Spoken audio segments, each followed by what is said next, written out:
It started out to be a nice, normal, noisy evening. It was Saturday, and we were waiting for Daddy to come home for dinner. Usually he's home early Saturday, but this day he had a maternity case, and babies don't wait for office hours. Uncle Douglas was up for the weekend. He's Daddy's younger brother, 10 years younger than Daddy, and he's an artist and lives in New York, and we all love him tremendously. Mother had a standing rib roast cooking in the oven because it's Uncle Douglas's favorite, and the kitchen smelled wonderful. Uncle Douglas and John were out in the old barn working on John's spacesuit, but the rest of us were in the kitchen. I don't suppose we're what you would call an enormous family, Mother and Daddy and the 4 of us children and the animals, but there are enough of us to make a good kind of sound and fury.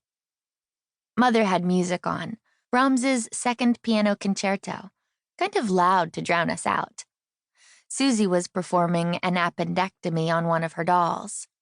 She was doing this at the same time that she was scraping carrots, so the carrot scraper was a scalpel as well as a scraper. Rob was supposed to be helping her, both with the appendectomy and the carrots, but he'd become bored, so he was on the floor with a battered wooden train, making loud train noises, and Colette, our little gray French poodle, was barking at him and joining in the fun. Mr. Rochester, our Great Dane, was barking at one of the cats who was trying to hide behind the refrigerator. I was being angelically quiet, but this was because I was doing homework, a whole batch of math problems. I was sitting near the fireplace and the fire was going and I was half-baked. "That's for sure," John would say, on one side, but I was much too cozy to move. "Clamps," Suzy said loudly to an invisible operating room nurse. "Retractors." "Choo, choo, choo, chuff, chuff, chuff," Rob grunted. The Brahms came to an extra loud part, and everything was happy and noisy and comfortable. Mother opened the oven door and poked at the potatoes roasting around the beef. "Vicky," she said, "why don't you go somewhere a little quieter to finish your homework?" "Do I have to?" I asked. "It's up to you," Mother said. "Suzy and Rob, please keep it down to a quiet roar." Then the telephone rang. Heaven knows, with Daddy being a doctor, we're used to the telephone. It rings all night as well as all day. We have 2 separate phone numbers, and when you call one, it rings only at home. And when you call the other, it rings both in Daddy's office and at home. John and I are the only ones allowed to answer the office phone. But when it's the house phone, the younger ones run for it too. This was the house phone, and Suzy dropped her doll in the middle of the operation and ran. Rob shrieked, "It's my turn! I'll get it!" It really was his turn, but Suzy kept on running and Rob shrieked louder, especially because she got to the phone before he did. Mother turned down the volume on the record player and shouted at Mr. Rochester to stop barking and told Rob that he could answer next time.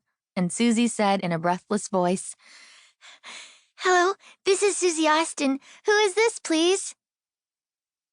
There was a moment's silence. Then she said, more loudly, "But who is speaking, please?" And then she held the receiver out to Mother, saying, "Mother, it's for you, and I don't know who it is. I thought it was Aunt Elena, but she didn't say hello to me or anything, so it couldn't be."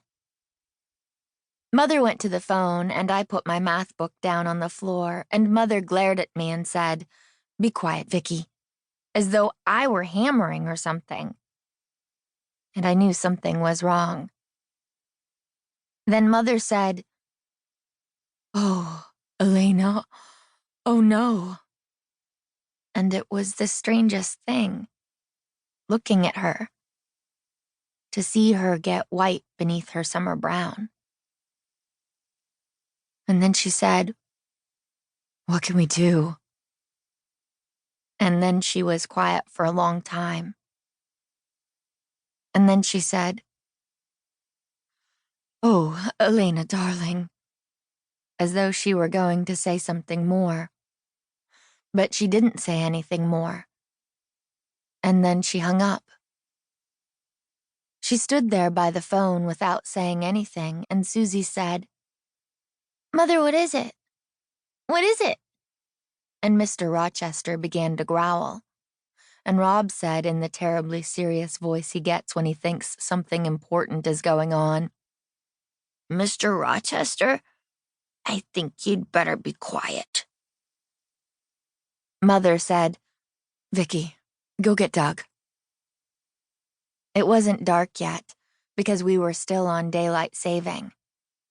But it was cold, windy cold, the way it gets around the time of the first frosts. And I ran across the brittle grass to the barn, shivering. I wasn't sure whether I was shivering because I was cold or because something awful had happened.